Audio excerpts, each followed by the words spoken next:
It's like something has to do with the Stanley Parable. That's all I know about it. So let's begin the game. Please make sure your audio is on. Check. Controls. Okay.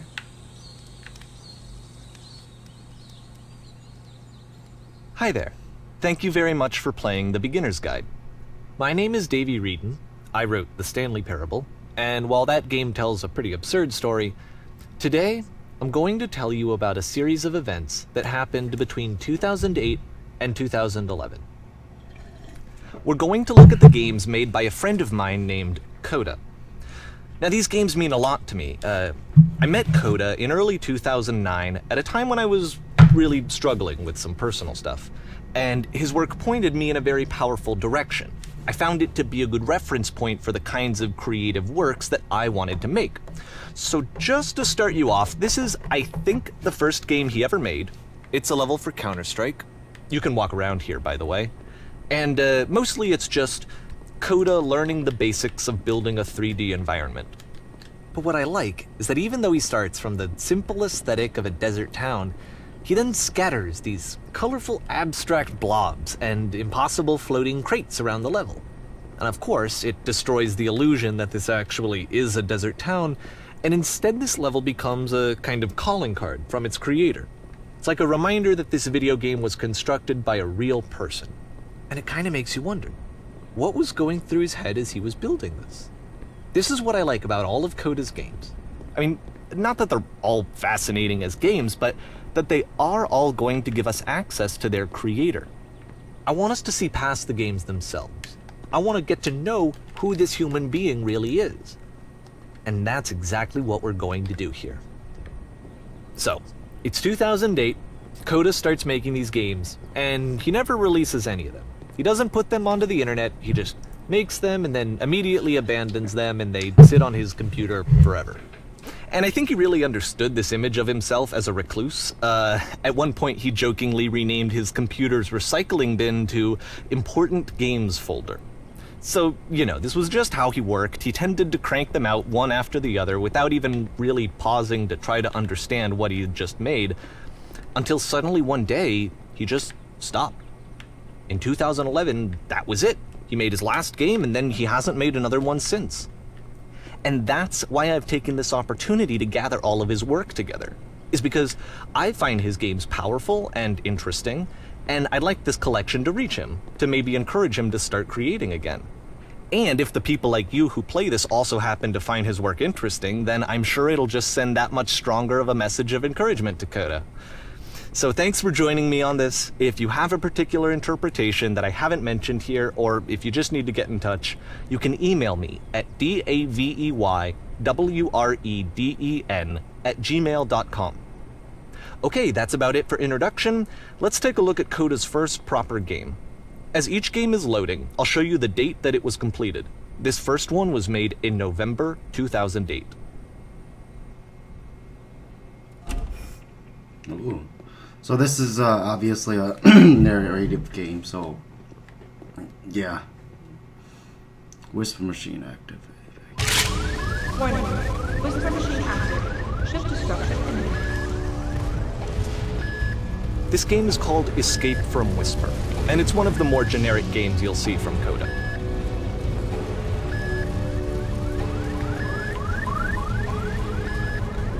We're going to war.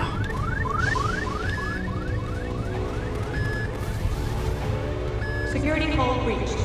Hostile alien life form inbound. What do we It got? kind of looks like this game was abandoned mid-development. For instance, you have this gun, which you'd think would indicate that there are supposed to be monsters or enemies somewhere, but then clearly there are no enemies anywhere. You can't even reload the gun when you run out of bullets. But ultimately we don't really know. Maybe Coda thought that actually it was complete the way that it is. And I think that we should talk about his games for what they are, rather than for what they're not. Enemy force neutralized. Begin to shoot it I out. love how you can see the bottom of the universe from this room. That's awesome.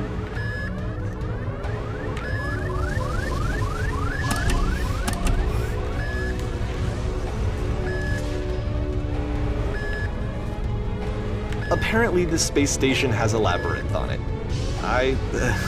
Sure, I don't know. There's really no reason for it that I've ever been able to discern, so in the interest of time, I'm just gonna skip you on past it. Well, thanks. Okay, this is the part that's interesting. The game has this narrative about the whisper machine and how it has to be turned off, and then you get to the engine room. Hey, you there, in the engine room. You could save us all. That beam is powering the whisper machine. We could disrupt it by introducing a great enough heat signature. If your body could stop the beam. It's so much to ask, but for all of our lives, would you do it? Could you give yourself?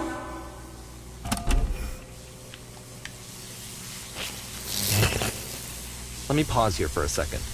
What you just experienced, stepping into the beam and then dying, is probably what Coda had initially intended when he was developing this level.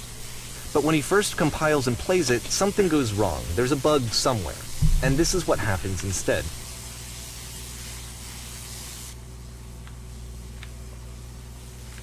Okay.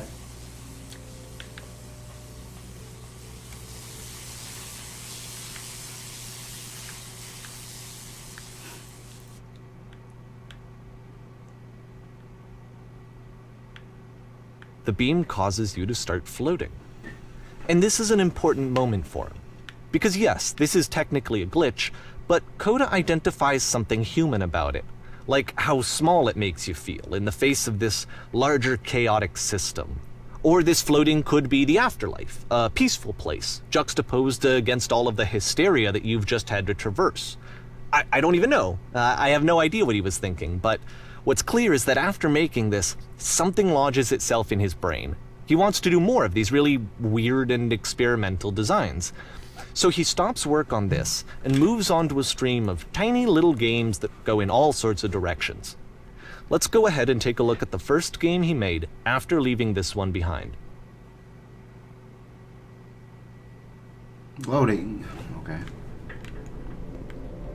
Yep, in this game you can only walk Are backwards. you serious? Oh man. The past was behind her.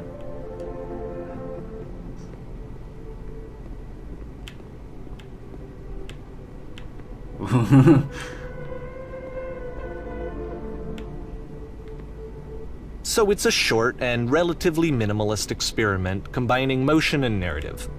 It is less advanced than the previous game, but actually it seems to be more focused, more complete. Coda's trying to give it a unique voice rather than simply basing it on a pre-existing trope. Ah, it's so annoying how you can't move forward. It's pretty cool though. But the future is always behind her. How will she find the strength to confront it? It's a short little thought, it says what it wants to say, and then it ends. Didn't need anything more than that. Which to me is why it works, because it gets out quick. Okay, next one. Oh, this is so cool.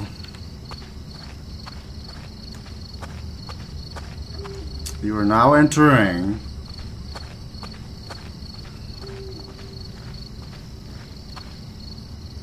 And that's it. Okay, the meaning of this game won't be clear just yet. Please be patient with me for a few more games, and I promise you'll see what makes it interesting. December 2008. Oftentimes, Coda would put bizarre titles like this one at the start of his games. I wish I'd known him at the time that he was making these early games. He would really only talk to me about his work as he was making it.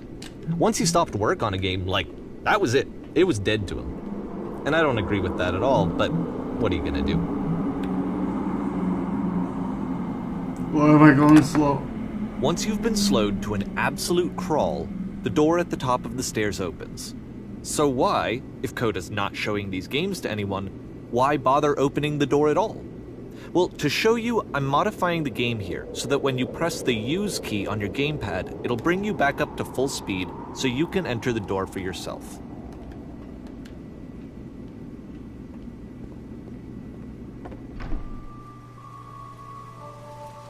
Stand on the X at him.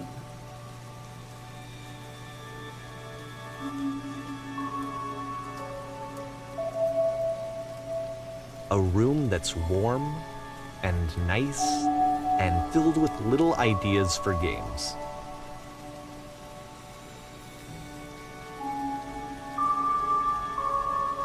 Coda would often tell me that he didn't mind if people thought of him as cold or distant.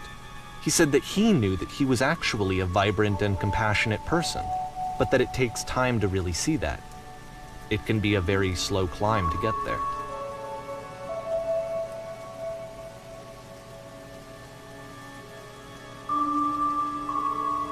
Wow. That's amazing.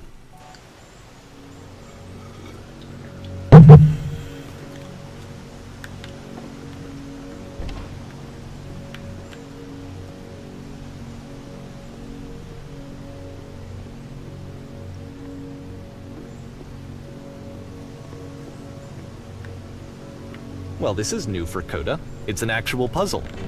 Go ahead and see if you can solve it.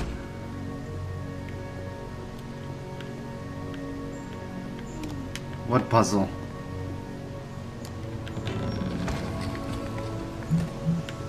Oh. Don't forget that solution, because we're going to see this puzzle again soon.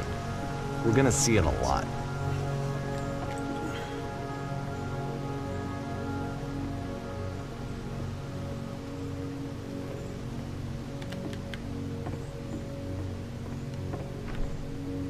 So that seems to be it, right?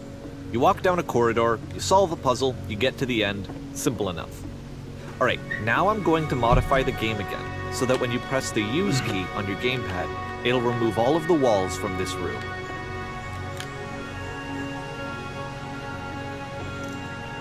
Wow. Wow. How about that? There was more to it than we had any way of knowing. I actually find it funny that this game comes after the Stairs game, since they essentially convey the opposite idea. So, in the Stairs game, a dull exterior concealed a rich interior. And then, in this level, a dull interior hides this fantastic outer world.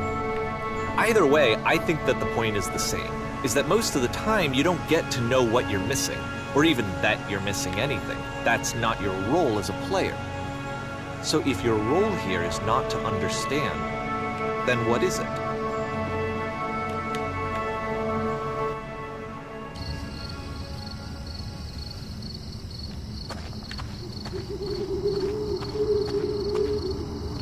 You're now. Aha! So, this, combined with the entering game from earlier, tells us that Coda believes his games are connected somehow. It could even be that the Stairs game and the puzzle game are literally connected in between this and the entering game. There's a bigger picture that all of his games are meant to play a role in, some larger meaning that we won't be able to grasp until we've seen all of them. And once we have, we can step back and start to understand what exactly that bigger picture is.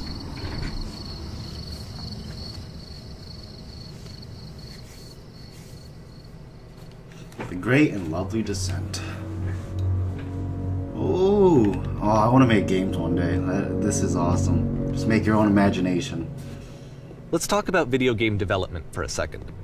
Every video game runs on what's called an engine, which determines what the game can and cannot do. So in other words, the engine is a set of tools for game development. This is nice. To make all of these games, Coda is using an engine called Source.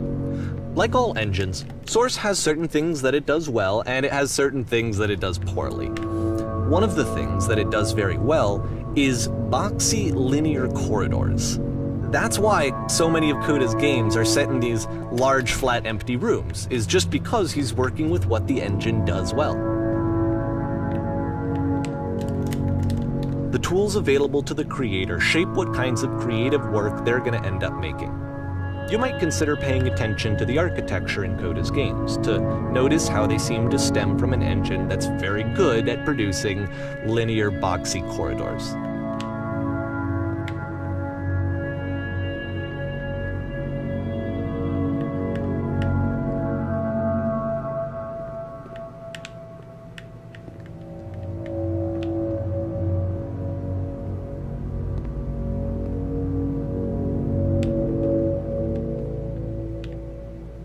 Oh, I died. Good job. Nope, I just made it to end faster.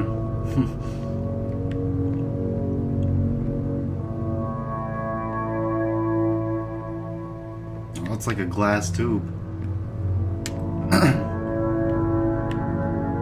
This is amazing. This is really something else. This is like an imaginative orgasm.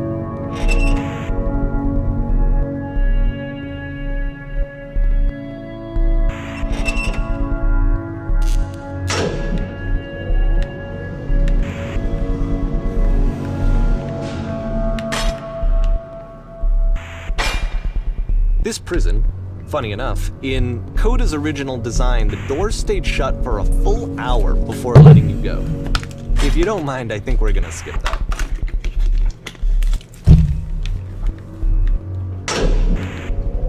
This is something that he and I used to argue about a lot. You know, whether a game ought to actually be playable, whether it means anything if no one can get through it. And I would always defend that, you know, all this work goes into the game, why not make it playable and accessible? And so we just got into heated arguments over it, and there was one time that after one of these conversations, he went home, and a day or two later, he sent me a zip file entitled Playable Games that was full of hundreds of individual games, each of which was just an empty box that you walked around in and nothing else. Believe me, I played every single one of those just to find out if there was like a gag hidden somewhere. There wasn't.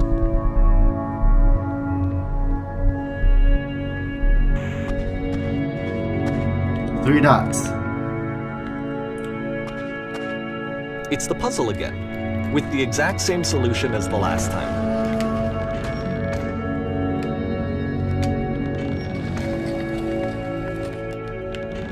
There's still no clear indication of what makes this puzzle so special that Coda is going to return to it over and over. But I promise I'll share with you my interpretation very shortly.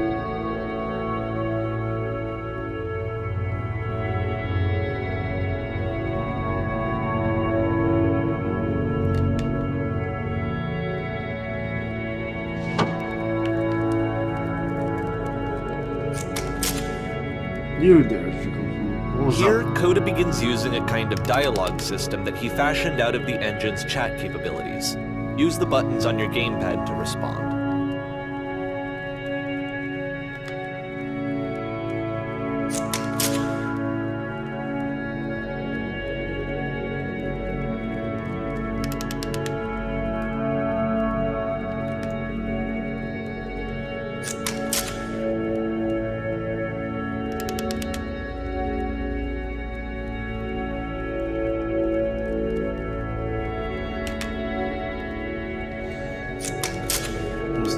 Please try to remember. It's so important that we get out of here. We must escape this prison. Can you think harder? There must be something more. Please tell me us how to reach the end.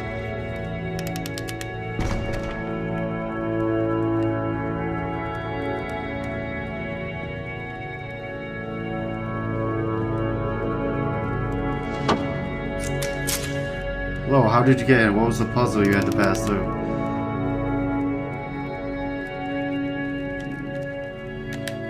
Yes, student.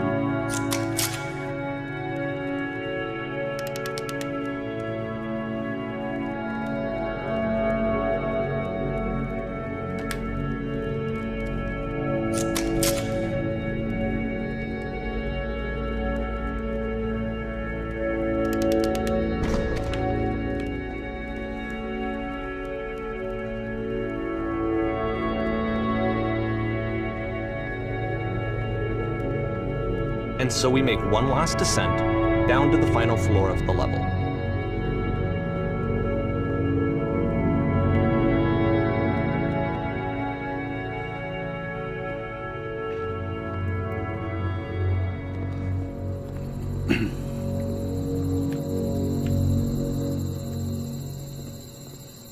It's a lamppost. Okay, I can't tell you quite why, but for some reason Coda fixates on this lamppost. It's going to appear at the end of every single one of his games from here on out. I'll tell you what I think. I think that up to this point, you know, he's been making really strange and abstract games with no clear purpose, and maybe you can only float around in that headspace for so long. Because now he wants something to hold on to. He wants a reference point. He wants the work to be leading to something. He wants a destination, which is what this lamppost is. It's a destination. We're going to see it in the work as well. His games are just going to become a lot more cohesive, a lot more fully developed, with more of a clear idea behind them. And as we go, that idea will get clearer and clearer and clearer.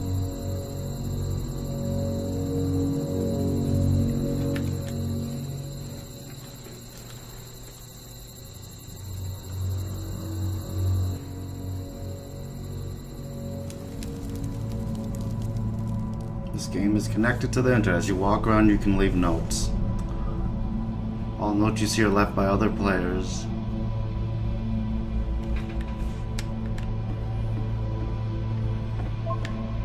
Nice room. Not. So first off, I'm sure you can deduce this, but this game is not connected to the internet. All of the notes that you're going to see have been written by Coda. This was actually the first game of his that I ever played. This was shortly after I met him at a weekend game jam in Sacramento, where I grew up. I saw him working on this very level, and it was just so different from anything that anyone else was doing. So right away I was like, I have to be friends with this person. In retrospect, I think I was probably a bit too pushy, trying to get his attention. I was over-enthusiastic. But he was very gracious about it and very patient with me. And I cooled off eventually. Oh, feel free to skip over any of these notes if they're not doing anything for you. Nothing extra is going to happen if you read all of them. Either way, to me they convey a sense of loneliness. I see this person who's filled with thoughts and feelings and beliefs and has no way to express them except as scattered and unheard voices in a game that wasn't meant to be played. There's so many notes. Oh my goodness. But it's ironic, isn't it? That in playing this game and seeing how alone Coda often felt, that we get to know him better and actually kind of connect with him. And I have to be honest with you, this idea is really seductive to me. That I could just play someone's game and see the voices in their head and get to know them better and have to do less of the messy in-person socializing. I could just get to know you through your work. I think this is why I always liked Coda's games so much, is because it felt like they let me have that connection. I felt as though he was inviting me personally into his world. And then I feel less lonely too. I hate how people, because of their internet. New room.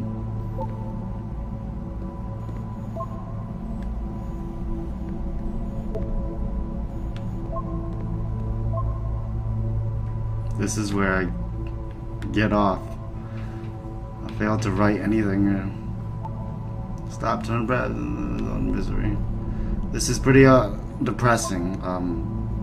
If it's written by one person with all these notes and like so much, just one person. That's crazy.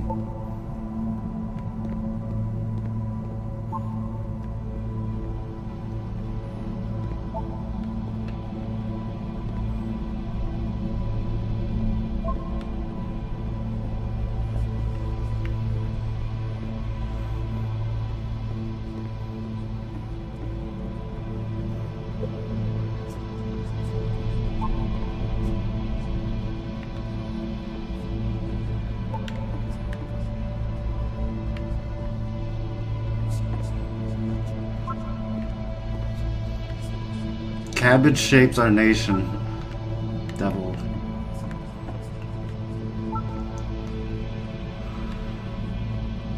He was himself.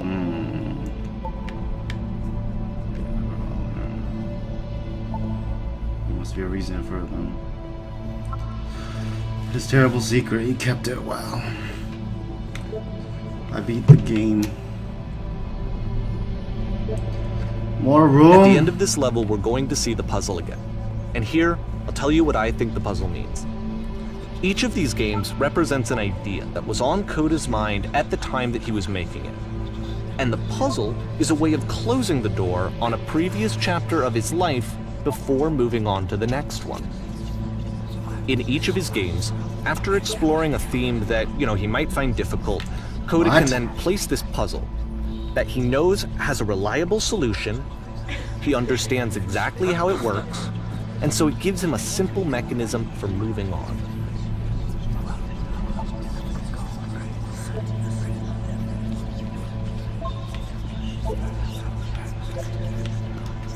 And because there's this dark area between the doors, a space between spaces, before you move on, you get to pause. Just for a moment, a few seconds to reflect on and let go of the events that led you here.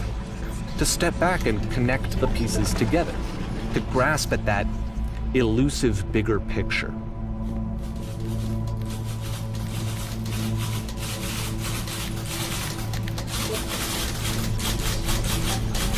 What's that noise?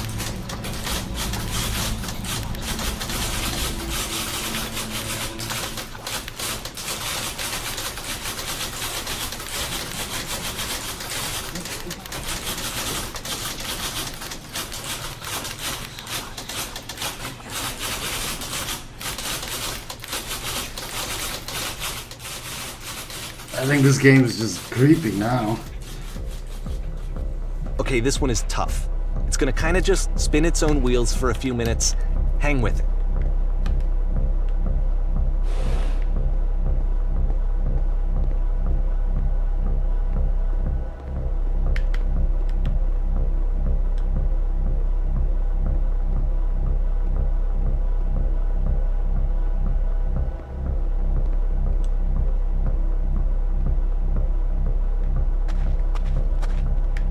See, this is it. The whole game. And there's nothing that's particularly interesting about it. You just walk to the end of a hallway.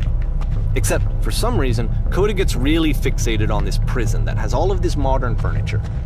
And I don't know why, but he decides he needs to revisit this prison. He's gonna start over, use the same assets, turn it into something else. Okay, cool. Here's version 2.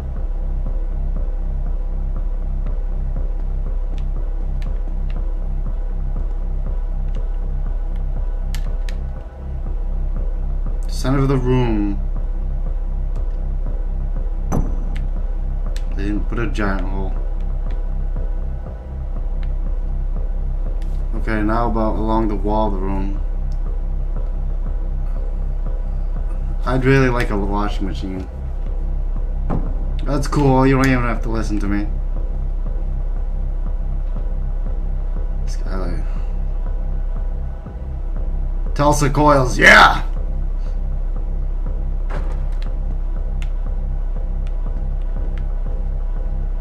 There's a table right there.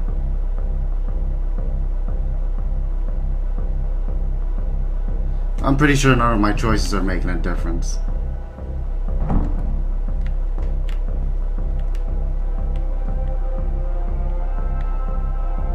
There's a bit more to this one, but still it's not really communicating anything. It's kind of just weird for weirdness' sake.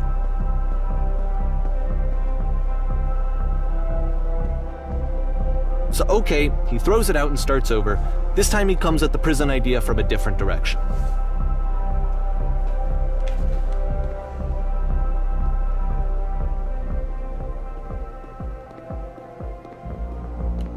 First, click on the table. Good, go to and what? Click to turn slightly. Lamp.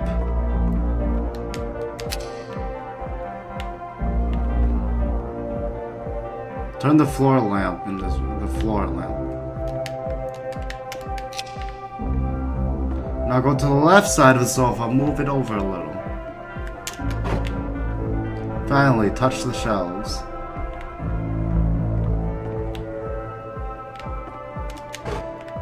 That's it. In a real prison, the escape will now open. Return to the start to be taken back to your prison. Yes, sir.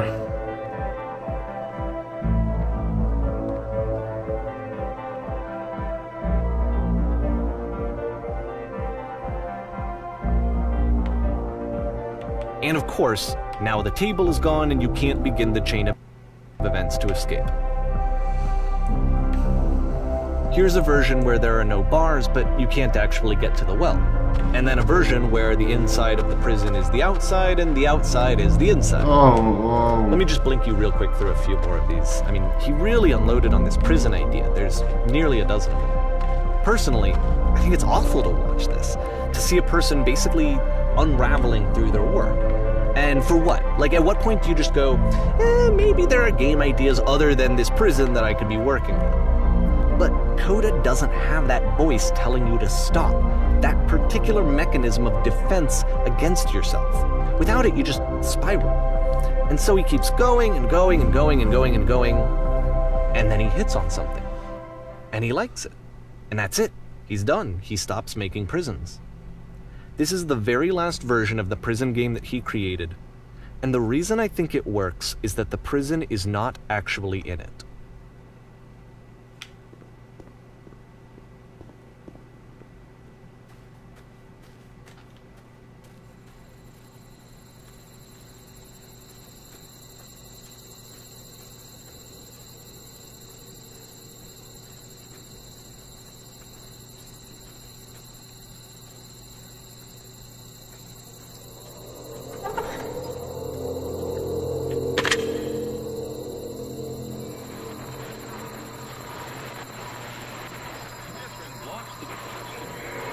Hey, it's me. I'm you from after you escape prison.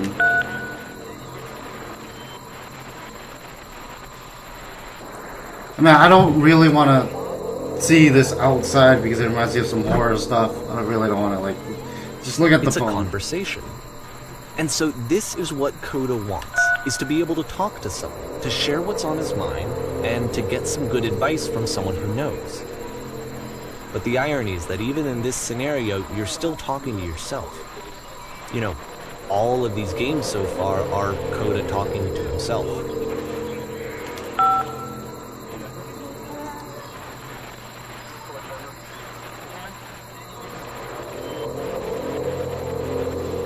True, maybe I only like things once I have them anymore. It was comfortable. I knew it was limiting.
I can see why he considers this a fitting conclusion to the prison games.